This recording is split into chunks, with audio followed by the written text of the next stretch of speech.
don't forget, like basketball, Tractor Supply knows that a winning season takes practice, teamwork, and a can-do attitude. It's Bracket Challenge season, and the Fox Sports Radio Bracket Challenge is live right now. So you're the smartest person in the room. Be sure to complete your bracket at foxsportsradio.com right now. The winning bracket, Fox Sports Radio Bracket Challenge, will win a $2,500 gift card to Tractor Supply, one of the coolest stores around, and a perfect bracket will win you $1 million. Fill out your bracket now and until Thursday morning before the games begin. Visit foxsportsradio.com to register, get rules, and fill out your bracket. It's all sponsored by Tractor Supply for life out here. The Cincinnati football team has agreed to deals with Jamar Chase, 4 years, $161 million, dead presidents, making him the highest-paid non-quarterback in NFL history. That has changed three times in the past 10 days. There has been a different player at the very top. It started with Max Crosby from the Raiders, who got paid, and then the guy that really wanted to win and wanted to be traded from the Cleveland Browns because he couldn't win in Cleveland, and then the Browns made him the highest-paid non-quarterback, Myles Garrett, and suddenly he didn't care about winning. He wanted to play for the Browns. And now it's Jamar Chase. So Jamar Chase is at the very top. He is under contract. I know you're concerned about his finances through 2029, so he's locked in. But wait, there's more. So not only $112 million guaranteed for Jamar Chase, but you also have T. Higgins, the franchise-tagged wide receiver T. Higgins. Was he traded to the Patriots? No. T. Higgins gets a 4-year deal for $115 million, making him the highest-paid number two receiver in NFL history. Not a number one. He's the deuce. And he's getting paid a lot of money. The first 2 years of T. Higgins' contract are fully guaranteed. So essentially it's a 2-year deal. After that, there's some loopholes and whatnot. The deal keeping Higgins, who's 26, in a Bengals uniform through the 2028 season. So let us discuss the money flying everywhere in the NFL, even in Cincinnati. Wow. All right, so question for the panel. What do you make? We've seen the moves here. We went over the moves here. These moves to extend Jamar Chase and T. Higgins. What do these moves signify to you? What do these moves signify, the Jamar Chase, T. Higgins contract? So I've got Whistle Stop, Dolly Parton, and Primal Fear. And we will combine all of these things together, and we are going to make the Gabagool. Because these guys can buy as much Gabagool as they want. They're loaded. So to lead off here, this is the way I will phrase it is out of character. If you've been around for a few years, this is very un-Bengal-like what they're doing here. In fact, when I saw this at first, I thought, well, this must be some kind of satire. This must be Sports Talk Barry or one of those satire sites. This is not real, but it turns out it is legit, that we double-checked it. Did the discount double check, and sure enough, the Cincinnati football team was able to dust the cobwebs off the wallet and pay out a bunch of money. And that's old family money. Normally, old family money does not get spent this way, not by the Bengals. They are the cheapest franchise in the NFL, but they did this. Now, why did they do it? It signifies we are going to pacify. We're going to buy the biggest pacifier we can get to that Joe Burrow, right? Joe Burrow was over there bitching that the Bengals needed to keep this team together, a team that didn't even make the playoffs last year, and Burrow's out there screaming that you got to keep these guys together. And it turns out the lesson of this story, and you can't disagree with me on this, is that the grumbling by Joe Burrow, grumble, grumble, grumble, the grumbling by Joe Burrow worked. His little whistle-stop tour around the NFL media Super Bowl week, and around that time, where he publicly advocated and demanded that ownership pay these guys. And sure enough, it actually worked, right? The stump speech paid off, $276 million in contracts handed out. Not all of it guaranteed, but most of it is. Most of it is guaranteed to T. Higgins and also to Jamar Chase. So Joe Burrow somewhere, at a secret location with a Cheshire cat smile from ear to ear that his kvetching, his complaining paid off, right? And way to go. Right? It all worked out. Burrow, by the way, is getting $219 million. He's on that's in guaranteed money. And the great thing about this is that as good as I believe Joe Burrow is, he does not have to make players around him better. There was for many, many years this belief, if you're going to pay a quarterback top dollar, they're so good they elevate the players around them. But what Joe Burrow has publicly stated, I think it's kind of clear here, that he needed these guys on his team, is he's not good enough to elevate the players around him. Otherwise, it would have made more fiscal sense to allow at least one of those two receivers to go somewhere else.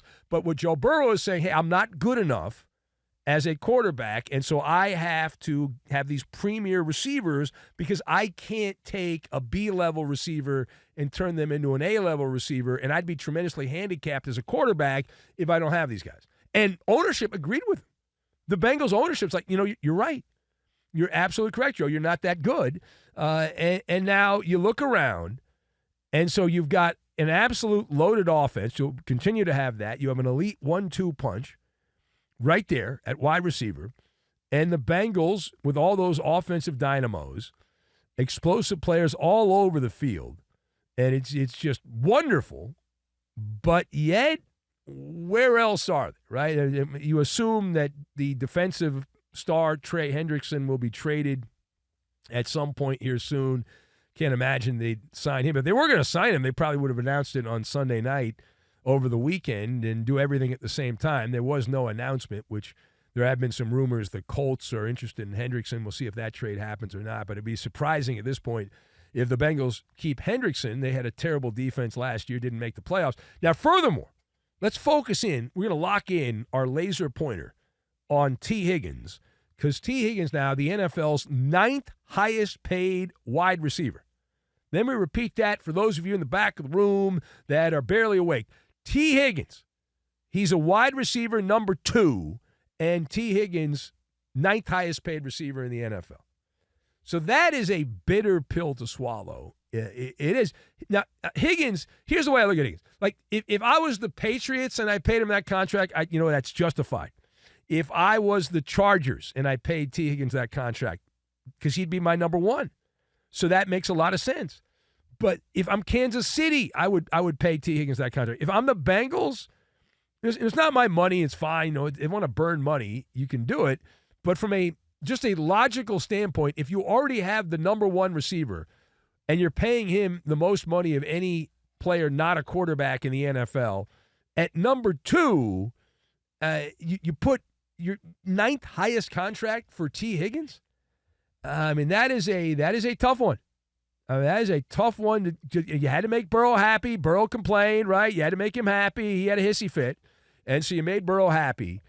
But the second wide receiver is the 9th highest paid. Second wide receiver in your locker room. And overall, the Bengals, if you look at the way they're set up, they are like Dolly Parton.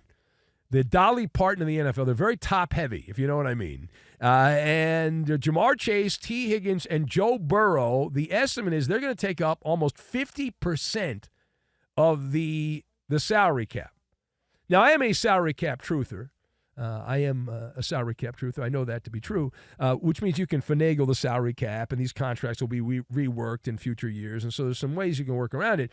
But to pay both receivers, one, okay, but seems a little much. Seems a little much. And so Cincinnati is going to have a hodgepodge of players from the Winnipeg Blue Bombers, Amazon delivery drivers, and UberX drivers will be filling out their roster. And that'll be the way that goes there. Good luck. I'm sure it'll work well. As long as you can go out and score 35 points a game, you'll have a chance to win most games, and that's the way it goes. Just send a bunch of flotsam and jetsam out there and see how it goes. All right, now, final part of this Maller monologue, the last thing here, we go to Seattle. We pivot away from Cincinnati where everyone got paid. We go now to Seattle, and the details are coming out now on Sam Darnold. Now, I got criticized by some of our guys in Seattle. You're too hard on Sam Darnold. You should. He had a big year. You don't know what you're talking about. That's why you're doing overnights. You were questioning Sam Darnold. So the details, the fine print is out. The fine print is out on Sam Darnold's contract with the Seahawks. And it turns out that everything I said was justified. Not that I'm here to take a victory lap, but I will take a bow. I will bow, and you can call up and apologize if you want. I'll give out the numbers in a minute. But how do you read? How do you read the news out on the contract that Seattle's deal with Sam Darnold, that they have an out after one season? It's essentially a one-year deal for Sam Darnold, and after the 2025 season, they can say it's not you, it's us, and hit the road, Jack, and don't you come back now. Get out of here. So how do I read that? I read it like this, okay? I read it like this. This is like the metal band Primal Fear. It is their song "Vote of No Confidence." It is a vote of no confidence, which is justified. All right, it is justified. The vote of no confidence. Rightfully, Seattle does not trust Sam Darnold. This is what I've been saying, and it's nice to know that the Seattle Seahawks also think this guy's a stiff, and they don't trust him. They're like, well, we're kind of into it, but we're not fully into it, and we want to make sure we have this way to get out of the contract, and that is the way you should approach Sam Darnold. And yet, I heard from a bunch of my guys in Seattle that were like, oh, man, you're just a Ram fan. You hate the Seahawks. I'm like, no. I know that Sam Darnold's going to fall apart when you need him the most, and why would you put your faith in Sam Darnold? The guy's a zero. All right? He's fine week 3 or week 4, but down the stretch, it's like a poorly made bag. It just falls apart, right? Falls apart. Having blind faith in Sam Darnold is akin to that line about driving on a dark country road. Right? In the middle of the night, you got no lights on your car, and you're looking out the back window.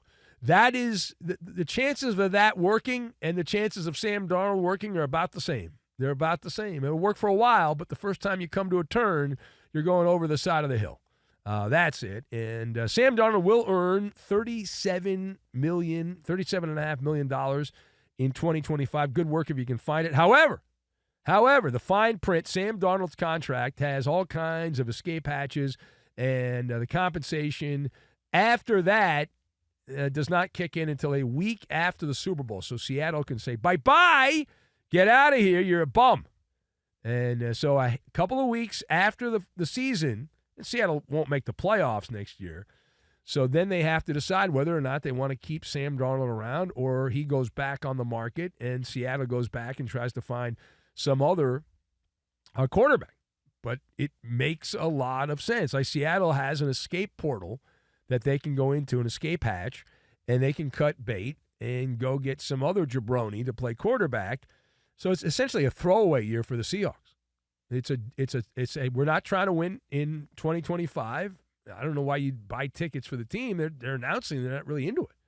It's just an experimental year with Sam Darnold, and maybe it'll work for a while, but at some point it won't, and then they'll have to move on from him and bring somebody else in.